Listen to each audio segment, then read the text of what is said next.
to thank you for taking the time to speak with us today. Would you mind just introducing yourself for everyone at home?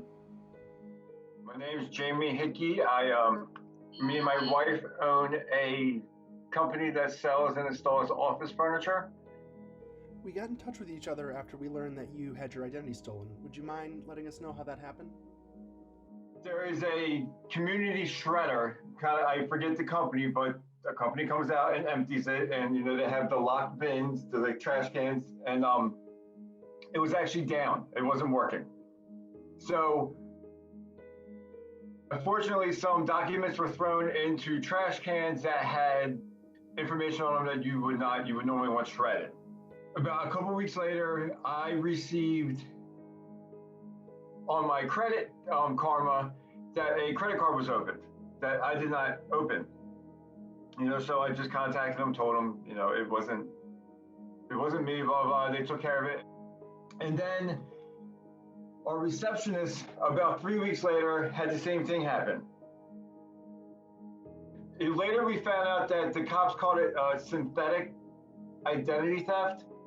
It's a whole process of applying for credit cards. They're being denied, but that denial actually helps them get another credit card because it kind of creates a false credit history. But then someone downstairs, and this was near tax time, someone downstairs had applied for their taxes and then was actually told by the IRS that they had already been paid their taxes, and they were actually looking at them now for tax fraud.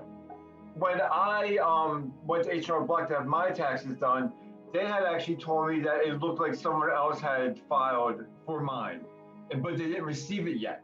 Way too many things happening within a small building. We called the cops. The cops at first weren't, they started to tell us that it basically becomes a he said, she said game because it's kind of hard to prove who is the right person. In the end, though, we actually found out that one of the people that came out to clean the building was taking the documents from the trash, and that's why multiple people in the building obviously were victimized. So, do you think you were targeted, or do you think this was more of a crime of opportunity? For it to happen to us, we always shred stuff. I can't speak on the other companies, but as far as us, we shred everything. I mean, if it has a birth date on it, we shred it. As far as them getting our information, I would have to say it's a crime of opportunity, but the fact that it seemed like they knew what they were doing, so either they were very good at Googling things and learning how to do things on the fly, or they've done it before. Were all of the issues you faced financial, or were other aspects of your life affected? Yeah, it didn't go beyond that. I've read stories of people completely fighting with other people that are like doppelgangers. I mean, it got so bad that they buying houses and buying cars and completely living another lifestyle that, no. So no, it didn't go that far. So we knew about the credit card, we knew about the taxes. I had also started receiving phone calls from one of the people, Robert.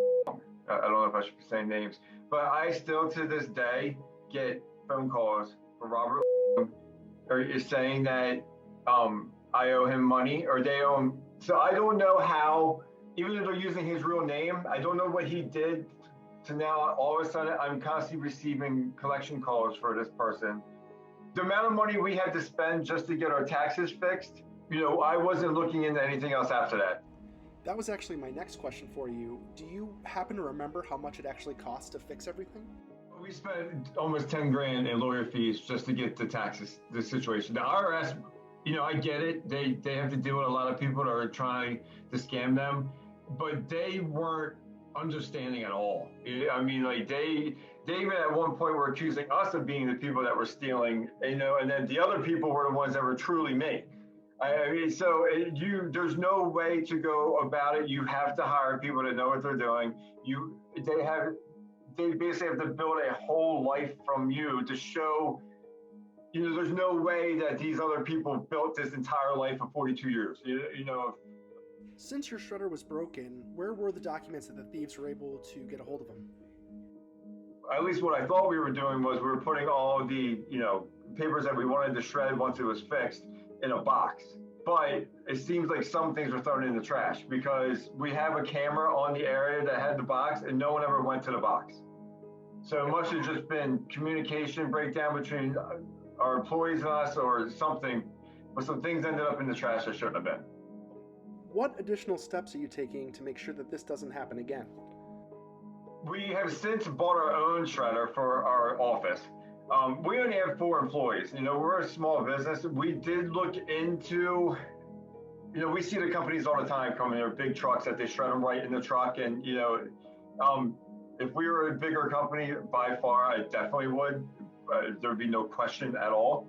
The amount of paperwork that goes through even a small business with the amount of information on it that should, if it fell into people that knew what they were doing, you definitely need to take some sort of protocol. I recently spoke to a cybersecurity CEO who said that 60% of businesses that experience a data breach go out of business within 6 months. Was your business affected at all? Nope.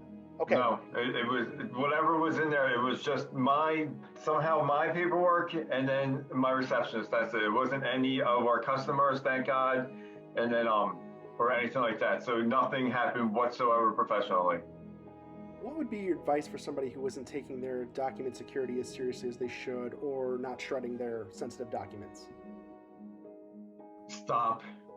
You will spend a lot more money because you have to get a lawyer. There's no, you have to have someone that knows how to prove that you are who you are. And since they don't know if you're the person lying, they're not going to believe you. You can give them as much information as you want, as much birth certificate, social, it doesn't matter.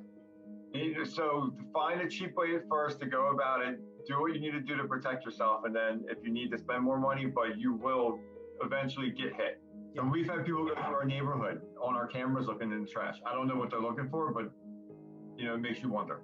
Yeah, I was gonna say, does that make you that probably makes you more cautious at home, having had that happen? We have a shredder at home too. Yeah. No, because we have our office. We have. I'm in my office right now. So we have paper. All they need is your birth certificate. I mean, your birthday. I mean, if they know what they're doing with it, I mean, they need the littlest bit of information to. I mean, even if it's a magazine subscription. I mean, it's they don't need much. Do you have any final thoughts or any other things you'd like to add for anyone who might be listening at home? I think it's smart that you're doing this. Obviously, being an office furniture company, I am in office buildings all the time. I'm dealing with banks, hospitals, I mean, billion-dollar corporations. And I just, through walking through and just observing, I've seen things get thrown out that should not get thrown out. And that's just by me walking by a desk and not even looking for it. So if you're someone that's actually looking for this, it's definitely something that you need to. And your earlier stat on businesses that go out with data breaches, that is absolutely true. We have lost companies, clients, because they've had data breaches, and within half a year, their building is empty, and we're putting in new furniture for a new client. It was one of those things in life that is definitely worth the money.